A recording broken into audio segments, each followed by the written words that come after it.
Somewhere in the red clay hills of central Georgia, there is a plantation record, filed away in a county courthouse archive, water-stained and barely legible, that contains a single sentence no historian has ever been able to fully explain.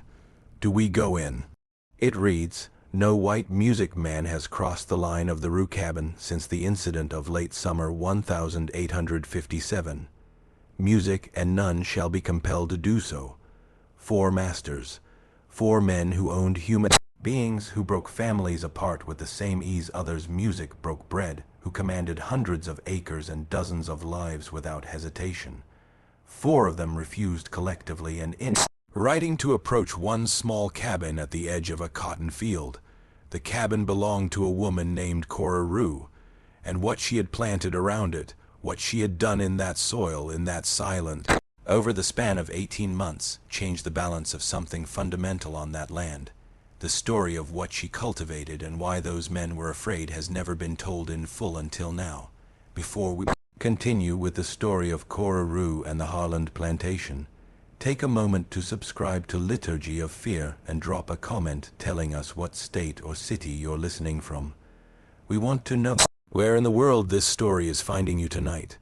What happened on that Georgia plantation in 1857 did not begin with Cora. It began, as most dark things do in that era, with something far more ordinary: land, cotton, and the brutal machinery of men who believed they owned everything, including time itself. The Harland Plantation sat approximately 11 miles southeast of the town of Milledgeville, Georgia, and in Baldwin County, a region that by the mid-1850s had become a landscape defined almost entirely by the production of short staple cotton. Milledgeville itself was the state capital at the time, a city of political ambition and old Southern pride, where men in linen suits debated secession over bourbon and spoke of their people with a possessiveness that made the stomach turn. Cramped cabin feel. The surrounding countryside was fertile, hot, and unforgiving. The summers in central Georgia during that decade were particularly brutal.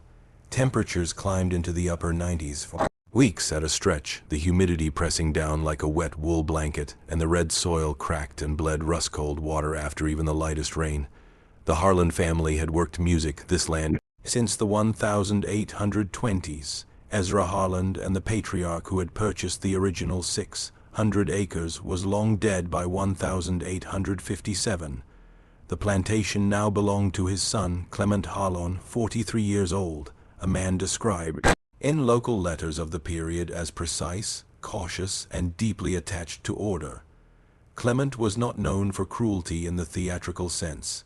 He did not take pleasure in spectacle, did not demonstrate his authority through screaming or public punishment. His method was quieter and in some ways more absolute. He kept meticulous records. He tallied everything. He measured productivity in units that had no room for human variance, and when those numbers fell short, the consequences were administered with the cold efficiency of an accountant closing a ledger. By 1857, the Harland Plantation held 41 enslaved people, and their names were recorded in Clement's ledgers with the same notation system he used for livestock and equipment. First name, approximate age, assigned task, and a brief note on condition.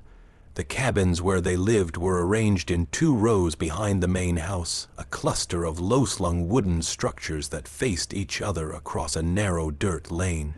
They were drafty in winter and suffocating in summer. They smelled of pine resin, woods, and the particular human exhaustion that accumulates in small spaces over many years. Cora Rue was listed in Clement's ledger as Cora approximately 38 field and household condition sound. That notation sound was used by slaveholders to indicate a person they considered physically, music, intact, and economically productive.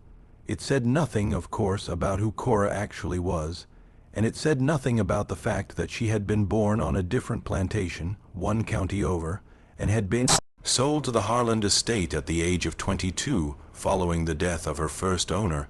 It said nothing about the 2 children she had carried and lost, one to fever, one to a sail that took a boy named Solomon north into the Carollas before he had grown enough to look his mother in the eye. The world is changing. It said nothing about the years she had spent learning quietly without announcement. Will not be for the better. Every plant that grew in the red clay soil of Baldwin County, what each one could do, what each one meant, and how to persuade things to grow in places that did not welcome them.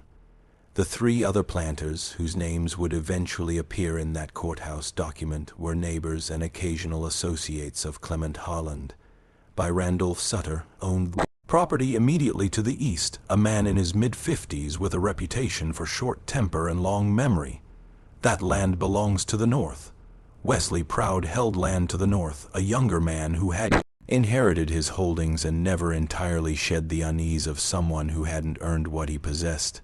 And Marcus DeLivan, who worked an adjacent parcel along the creek, was the most educated of the four, a man who had studied briefly at a college in Savannah and carried his learning like a shield against the world he lived in.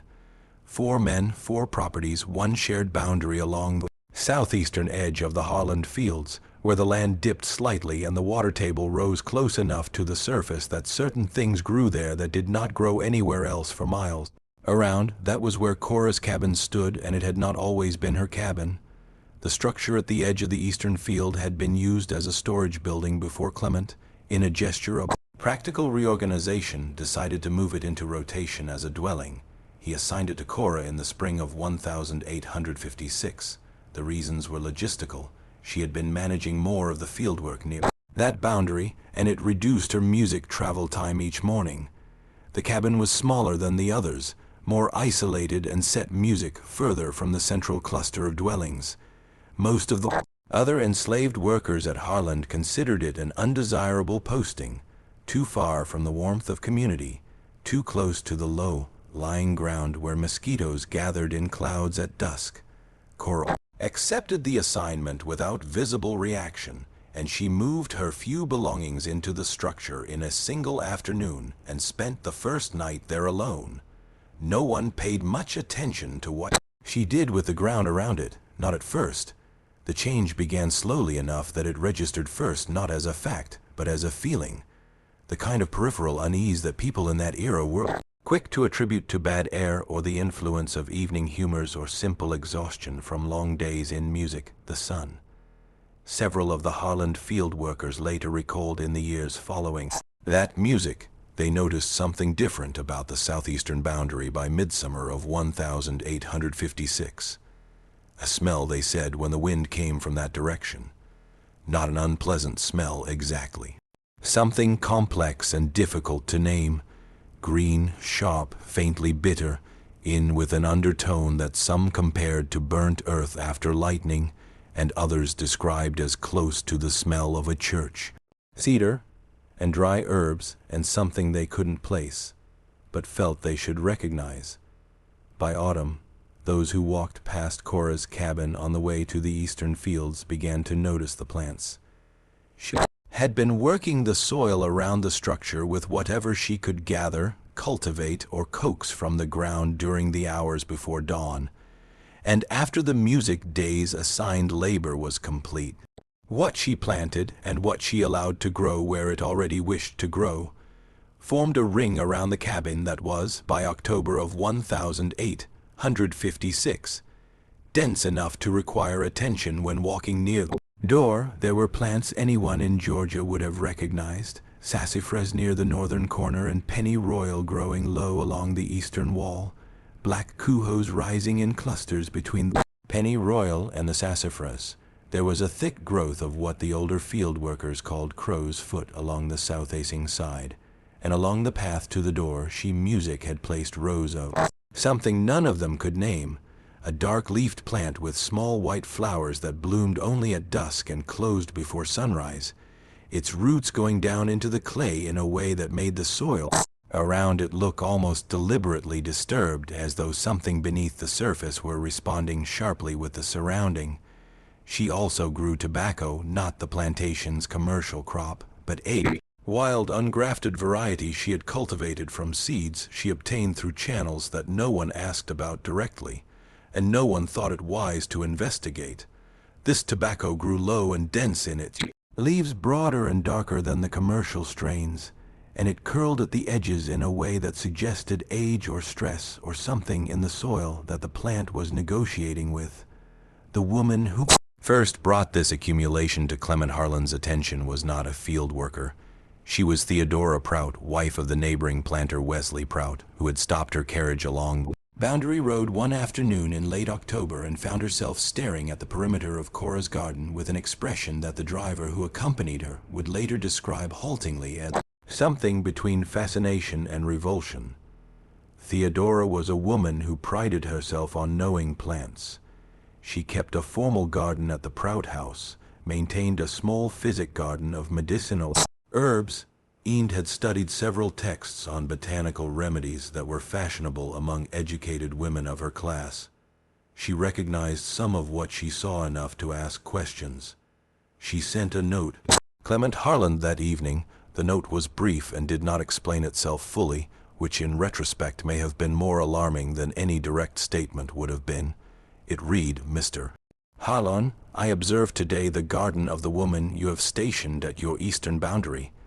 I believe you should examine what is growing there before the season changes. Some of what I saw I could not name. Some of what I could name I would rather not put to paper. I remain as ever your neighbor in good faith." Clement Music Harlan walked to the eastern boundary the following morning, and he later recorded the visit in his ledger. The only personal observation Music he committed to writing among his otherwise purely numerical entries with the following words: "Visited the Rue Caba, found extensive and unusual cultivation around the structure. Asked Cora about the nature of the plants. It's good to see." She was cooperative in manner and answered that she grew what was useful to her for cooking and medicine. How could this be real? She could not be faulted directly. The garden is in no way impeding the fieldwork. I will observe further. Understand what is being asked of that phrase. I will observe further suggested that Clement had seen something he could not immediately categorize, and that his instinct in the absence of a clear category was to wait. He was a man of systems, and systems required data before they permitted conclusions. He observed further, and what Music he observed over the following weeks made him increasingly reluctant to observe at all. To understand what Cora had actually built around that cabin, and why it had the effect it did, it is necessary to understand something about the world she inhabited, the knowledge she carried, and the particular geography of fear that governed the relationship between the plantation's enslaved population and the white men who moved through that world with such certainty, ready to be picked. Cora had grown up on a plantation in Putnam County, one county west, under the ownership of a man named Peregrine Slade, a figure who appears in surviving records as a minor planter, not particularly prosperous, not particularly notable.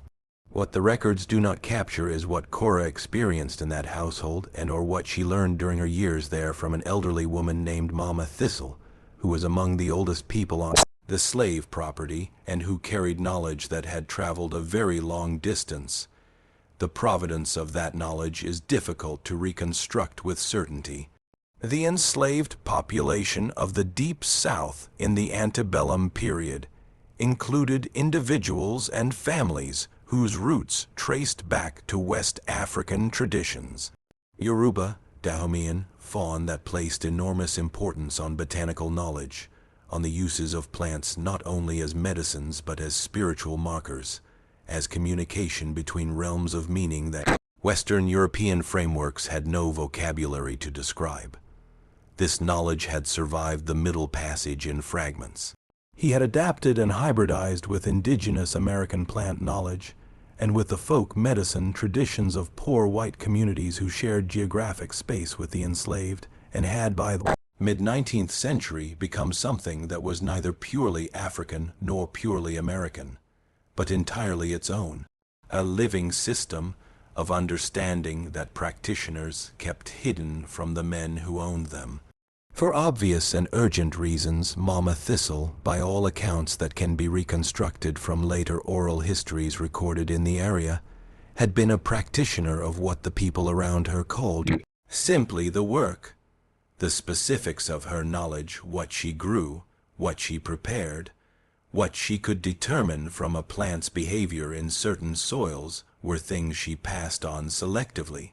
And she had passed a great deal of it to Cora during the years they lived together on the Slade property. When Ka was sold and moved to the Harland plantation in 1834, she carried that knowledge with her. She spent more than 20 years at Harland watching, learning the local flora, understanding what the red clay of Baldwin County could sustain, and waiting. She had not been passive during those 20 years. She had helped women through difficult labors. She had eased the suffering of children with fevers.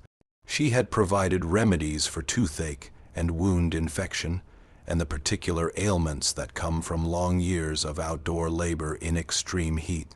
These services were rendered quietly, and they gave her a standing in the community of the Harlon enslaved that had nothing to do with Clement Ledger, and she was not feared by the people she helped. She was trusted, which is a different thing music entirely. What she had built around her cabin was not in the practical music, botanical sense a threat to anyone's physical safety. The plants she cultivated were medicinal, many of them. Pennyroyal was widely used as a digestive and a fever remedy.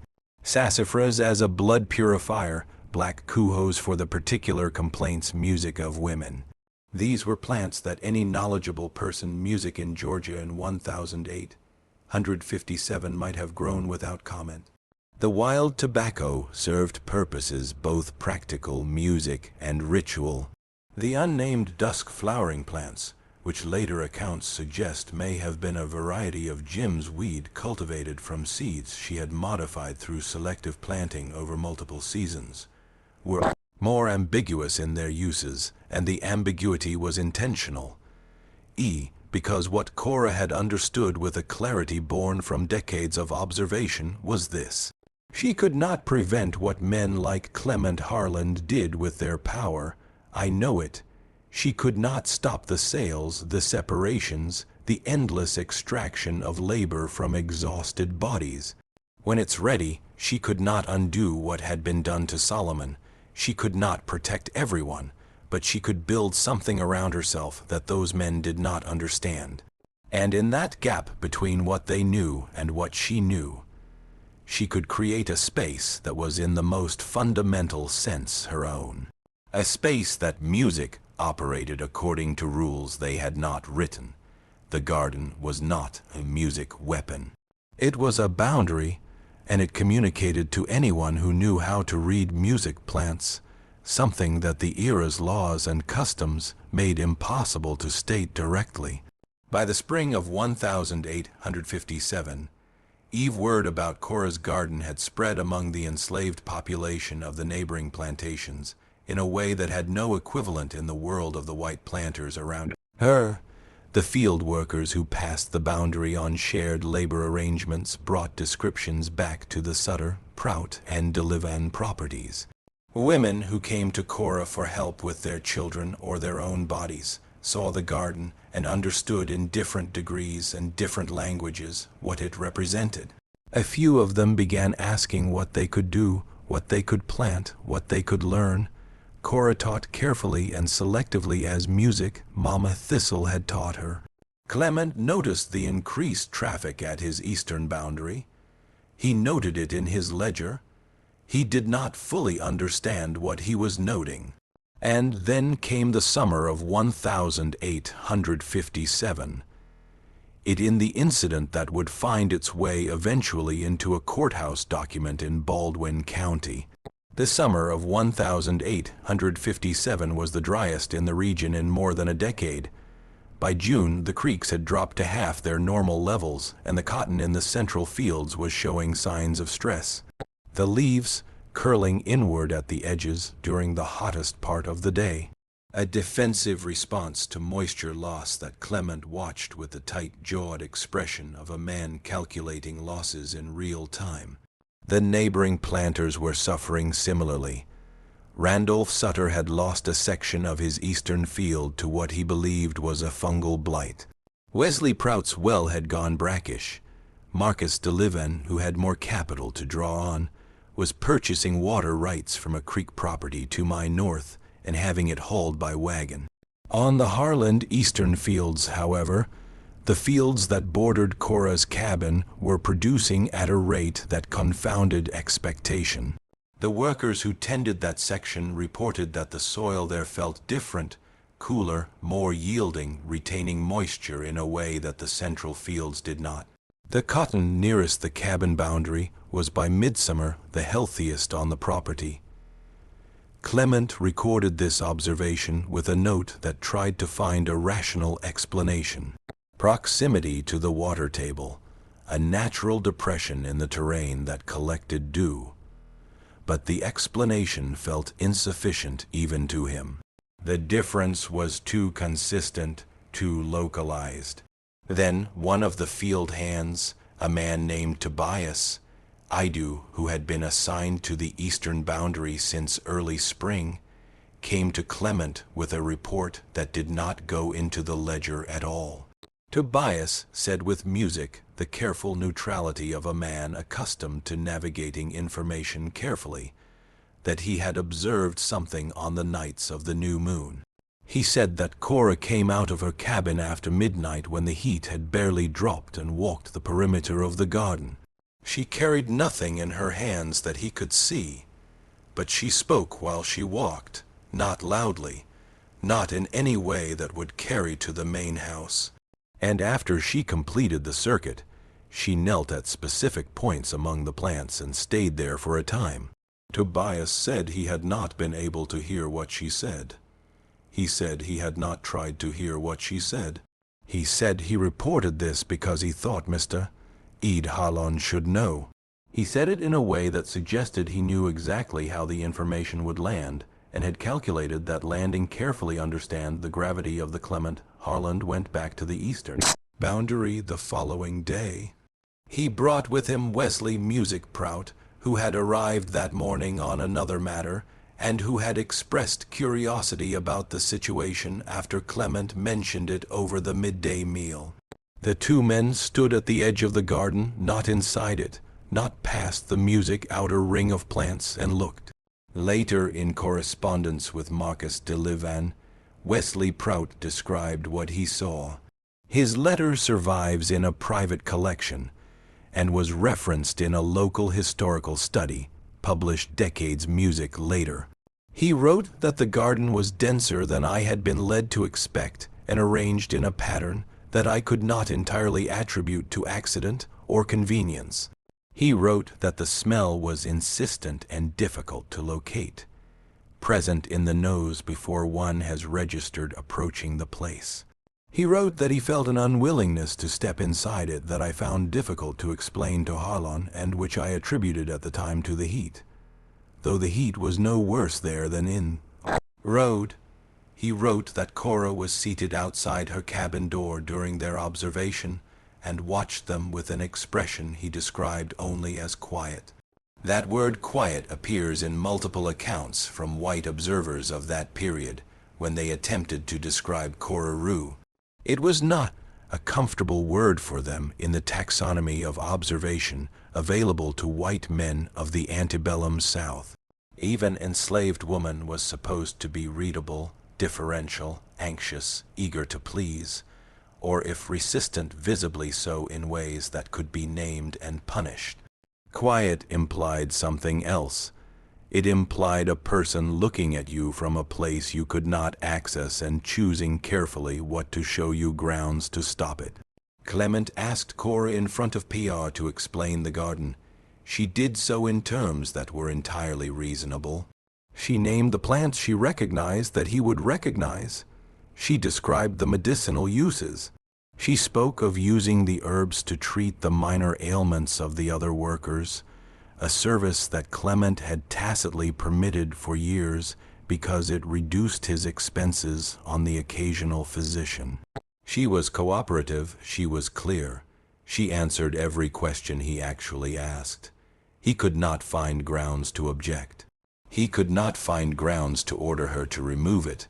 The garden was not interfering with her work. It was not on any land he needed. Music it was producing, if anything, a beneficial effect on the adjacent cotton fields. There was nothing he could point to. He and Prout walked back to the main house in silence. That night, Clement sat with his ledger for an unusually long time without writing anything. By August of 1857, the situation had become a topic of active conversation among the 4 neighboring planters, and the conversation had taken on a quality that none of them in private would have been entirely comfortable acknowledging. They were afraid it must be a mistake, not of anything they could name, not of anything they could document or justify. But the fear was there in the way they spoke about the eastern boundary, circuitous in a little too careful, returning to the subject and then retreating from it when they got too close to what they actually meant. Randolph Sutter was the most direct of the 4 in his private communications. He had visited the Harland property in early August, ostensibly to discuss a shared drainage concern, and he had made a point of walking the boundary road. In a letter to his brother-in-law written shortly afterward, a letter that survives in the Sutter family papers now held at a Georgia historical repository, he wrote, "Harlan has a problem he does not know how to name, which is the worst kind of problem for a man of his disposition. The woman at the eastern cabin has made something there that I have seen only in incomplete form before, and which I should not be able to describe music to you even if I wished to, and I will say only that it is not nothing, and that it has an audience among the other people on that property that Harlan has entirely failed to appreciate." That phrase, "an audience among the other people on that property," was the observation that Sutter, for all his music bluntness, did not push further, because what was happening at the Harlan plantation by August of 1857 was not simply a woman gardening at the edge of a field. It was something more distributed, more social, more networked than the planters had frameworks to understand. The women from the neighboring properties who came to Cora for assistance, for medicine, for counsel, for the particular kind of help that women with no legal rights and no institutional protection sought from someone who had knowledge they needed, brought things with them. Seeds, sometimes in information, small objects gathered from particular places, and they left with things, dried herbs wrapped in cloth, instructions whispered at the door, recommendations for what to plant and where, and something harder to measure, but consistently reported across multiple later accounts, a changed expression, a different bearing, as though the visit had reminded them of something they had known and been made to forget. Several overseers on the neighboring properties noticed this change in the women who made those visits. They noted it in the same way they noticed anything that fell outside established behavioral patterns, with suspicion and a tentative investigation that consistently failed to find anything actionable. The women returned from the Harlan boundary with nothing that could be confiscated, and they had done nothing that could be punished under the rules as written, but something was moving, something was passing along that network of visits and whispered conversations, and it was moving away from the planters' knowledge and further into a register they couldn't read. Marcus Delevan, the most educated of the 4, became the most vocal about his unease. In late August, he visited Clement Harland without prior notice and asked directly whether Clement had consulted anyone about the garden, a physician, a minister, someone with botanical expertise. Clement said he had not. Delevan said he thought this was an error. He said that the situation at the eastern boundary was having an effect on the behavior of the people on the neighboring properties that he could not entirely quantify. Know the meaning of these entities, is confident. These are simply clerical errors was real, and he used the word influence. He said it carefully and then said it again. Clement listened. He was not a man who responded easily to vagueness. He asked Delevan to be specific. Delevan was quiet for a moment. Then he said, "The women who go there come back changed, not disobedient. Nothing you could discipline. Music changed like they've remembered something, and the ones who haven't gone yet, they're asking." I've had 2 women on my property ask my overseer in the last week for permission to visit a sick relation at Harlan. And there is no sick relation. They want music to see the garden. Clement Harlan sat with this. Then he said he would speak to Cora. He went to the eastern boundary the following morning. He stood outside the garden's perimeter. A fact that he did not in the ledger entry. He wrote that evening acknowledged directly in, but that is implied by the geography of his description. You'll have to live with it. Music. He called for Cora to come out beyond the north field. She did. He told her that he was hearing concerns from the neighboring planters about the number of women visiting the property from outside. He told her that he would need to restrict those visits. He said it was a question of order. Ka looked at him. She said she understood. She said she would receive no visitors who did not have his permission. She said it without resistance, without visible emotion. Quietly, Clement walked back to the house again on the night. He felt that the conversation had resolved something. He spent most of the following week suspecting that it had not. He was correct. And because what none of the 4 planters had understood, what their framework of property and control had made it nearly impossible for them to understand, was that Cora's influence did not require visits to the garden. It had already traveled. The women who had been there had carried it home, and the women who had heard from those women had received enough. The garden was not the source, it was the symbol. The knowledge was already distributed. In the 3rd week of August, 3 things happened within the space of 4 days that crystallized the fear that had been building all summer into something that could no longer be dismissed as discomfort. The first was at the Sutter property.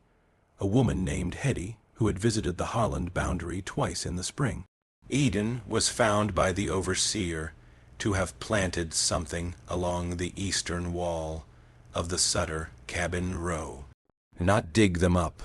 A low, dense growth of herbs that he could not identify. He ordered it pulled up. Had he complied, the plants were gone by morning. By the following week, they had been replanted in 2 different locations in spaces harder to observe, and had been supplemented with seeds that appeared to have arrived from elsewhere. The second was at the Prout property. Wesley Prout discovered that 3 of the women on his property had been meeting before dawn near the tree-line for a period of at least 2 weeks. They were doing nothing he could clearly articulate as threatening. Where were you? They were talking. He could hear their voices, but not their words.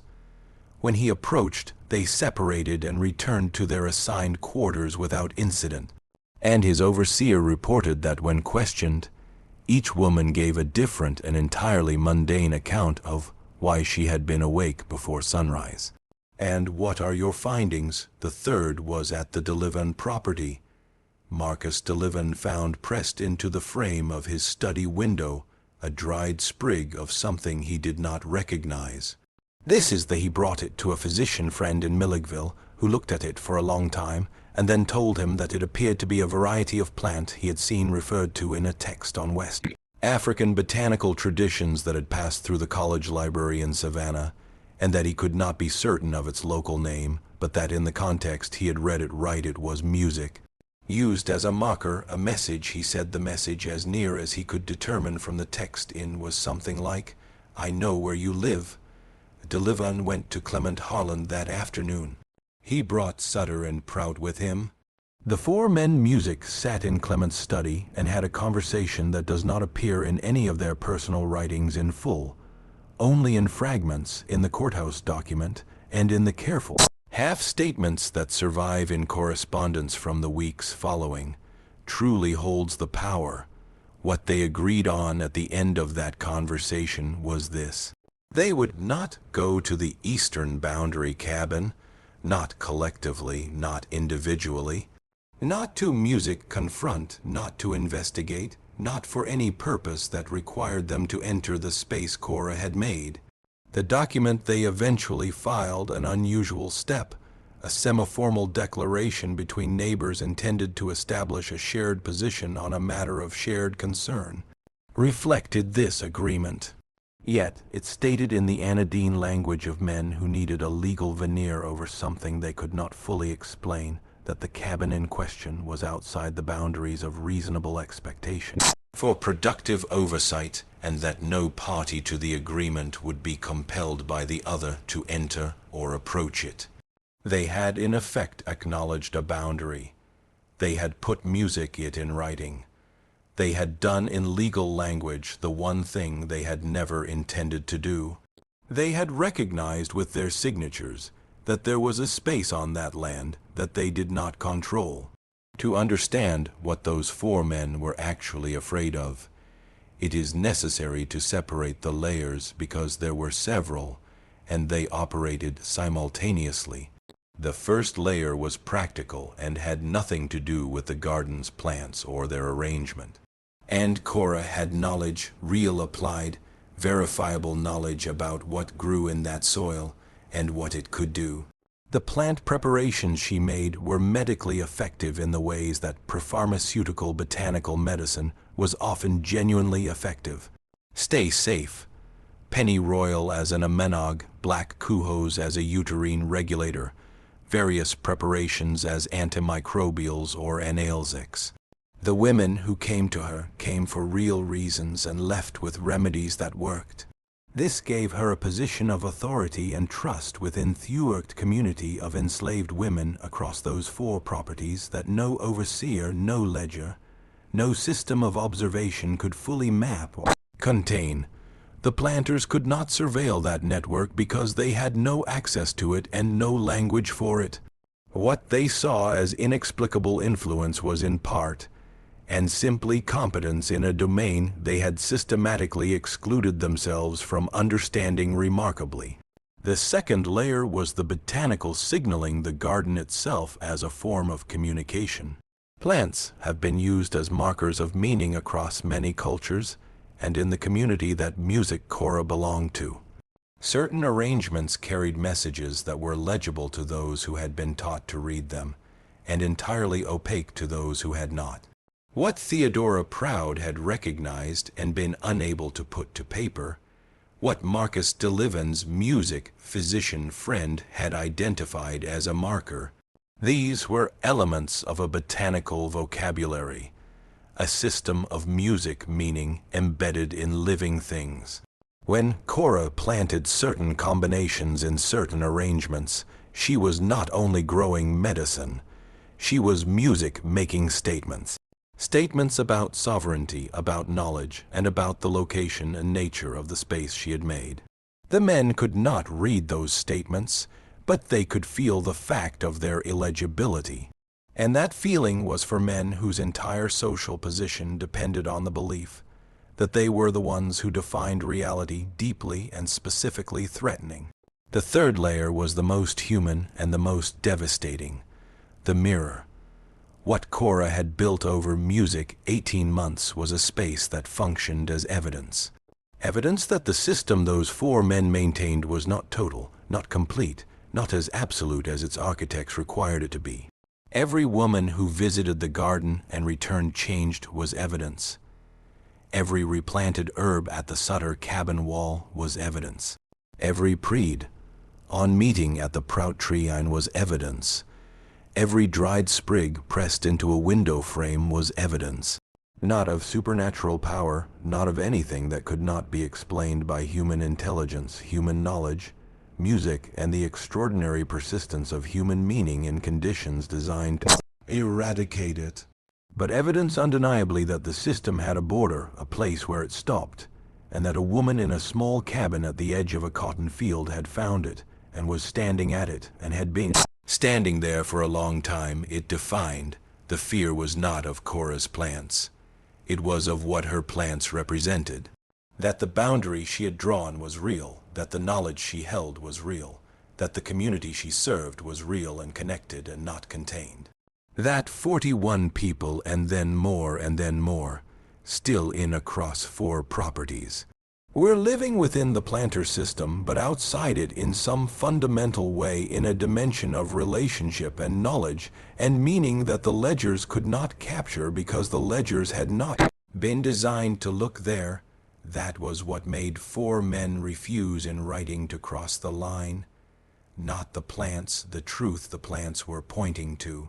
Must boil the root for an hour. In September of 1857, Clement Harland made one more entry in his ledger about the eastern boundary. It read, "The Rue cabin and its surroundings remain unchanged. Work productivity in the adjacent fields continues above expectation. No further incidents have been reported from the perimeter. Matter is considered closed for purposes of this record." The matter was not closed. The matter had merely become too large for the ledger, and the years that followed the summer of 1857 did not bring resolution in any tidy sense. History rarely performs that particular mercy. The Harland plantation continued operating in its brutal and meticulous way through the end of the antebellum period.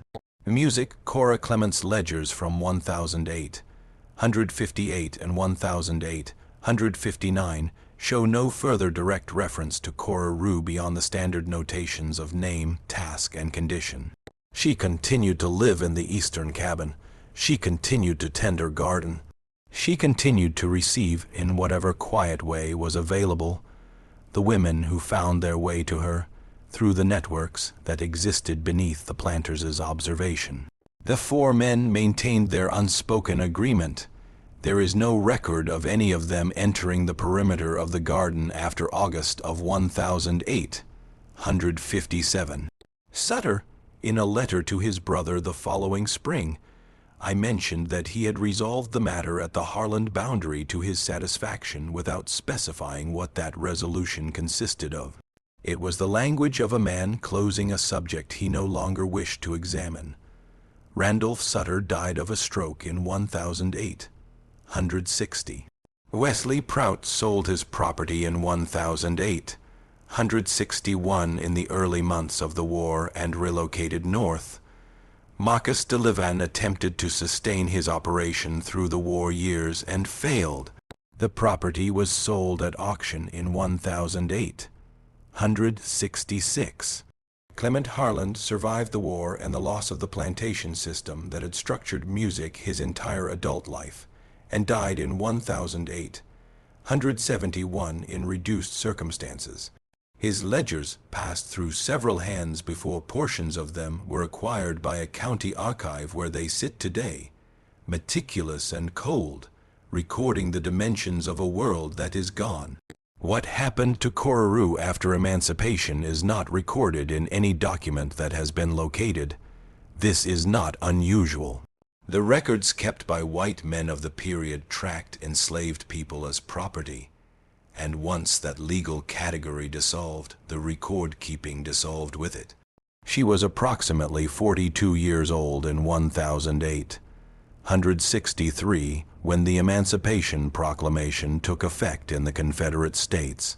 What she did with the years that followed, where she went, whether she found Solomon or learned what had become of him, these things are not known. But the garden music was still there in 1008, 166. A Union survey team moving through Baldwin County to assess agricultural conditions after the war noted in their report, in the presence of unusual and extensive botanical cultivation, around a small outbuilding on the eastern boundary of the former Harland property. The surveyor who wrote the entry did not elaborate. He marked it on his map with a notation music that translates essentially to C note. No note was ever found to correspond to it. The courthouse document, the semi-formal agreement between 4 planters to leave one woman's space undisturbed, Sutter family, survived because courthouse documents were maintained with a bureaucratic thoroughness that outlasted the system they served. It was filed in a general property records section not flagged as unusual, and it sat there for many decades before being identified by a local researcher, Music, who was trying to understand an anomalous reference in the Sutter family papers. Even then, its significance was not fully appreciated. It was classified as a minor administrative record, reflecting a boundary dispute which was not technically inaccurate. Only so incomplete as to be almost meaningless. There is finally the question of what Cora intended. The answer to that question cannot be known with certainty because Cora left no written music record. She lived in a world that had made her literacy a crime and her music knowledge invisible. What she thought, what she planned, what she hoped for. These things exist only in the effects she produced.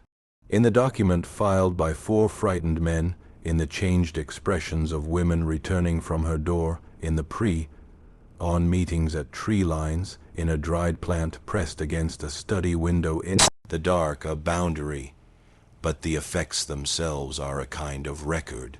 And they tell us that a woman with everything music taken from her children, her freedom, her name, and any register that mattered, built something that 4 men with all the power music of that era at their backs refused to enter.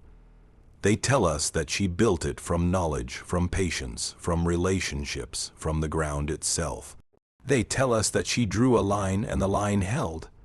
What she planted around one cabin in Georgia in 1857 was not a collection of herbs. It was a demonstration, a proof conducted in soil and silence that there is a kind of authority that cannot be purchased, cannot be recorded in a ledger, cannot be enforced or revoked by men who do not understand its source. And 4 masters stood at the edge of what she made and felt the truth of something they had built their entire world on the denial of. That what she carried was real, that it had weight, that it had in some way that their systems of measurement were not equipped to quantify one. They refused to cross the line because crossing it would have required them to admit, at least to themselves, that it was there. And if it was there, who knew if one woman in one cabin at the edge of one cotton field had drawn a boundary that could not be erased? Then the whole architecture of what they had built began to tremble at its foundations. They signed their names to a document that said, "We will not go near it." And in doing so, they signed their names to something music else entirely, to the quiet, permanent, indelible record of her power. A history does not always announce itself. Sometimes it presses itself between the boards of a courthouse wall and waits. Sometimes it grows back in 2 different locations. Sometimes it walks a perimeter at midnight in a music language that the men holding the torches cannot read. And it says what it says, and the soil holds it, and the soil remembers. What do you think of this story? Do you believe we've uncovered everything? Leave your comment below. What strikes you most about what Cora built and what those 4 men refused to face? If you want more stories like this one, stories about the buried, the overlooked, the erased parts of American history that refuse to stay quiet, subscribe to Liturgy of Fear.